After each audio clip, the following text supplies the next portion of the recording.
1999年的9·21大地震哦，灾区的囡仔受到真大的创伤。台湾好基金会甲云门舞集做伙成立那天教室，应用舞蹈来陪伴这个囡仔疗伤复健。后来哦，嘛阁继续服务偏乡的囡仔，前后已经超过24档咯，真正是无简单。咱做伙来了解。哇，很自由自在，很开心的飞在天空中。看囡仔伫青青的草坡快乐活动机体，心情拢轻松起来。因拢有上过那天教室的生活活动甲武术课。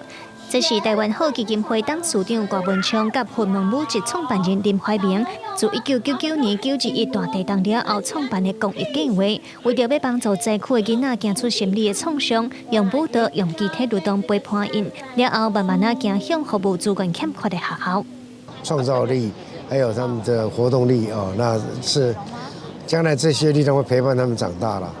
这是当初我成立南天教室的期望。咱人的身躯是足活泼的，有教育入校了，拢变甲足规矩的啊，足紧的啦吼。慢慢甲一寡咱身躯本能的物件都拢袂记的。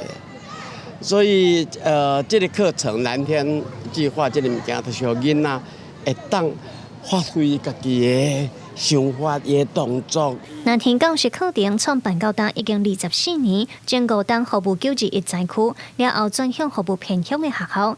拜三伫咧天清云8的好天气当中发表第1届的成果分享会，唔但学生振动身体，嘛表现因学到的武术成果。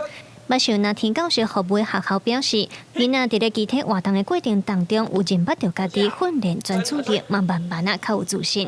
从身体跟心灵方面去觉得孩子从自信心一点一点的去建立，怎么样去跟上别人，怎么样去突破自己。我觉得孩子这里面学习了很多。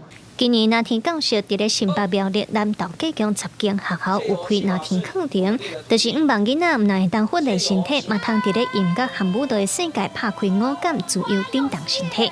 记者卢尚如、谢桂林台北报道。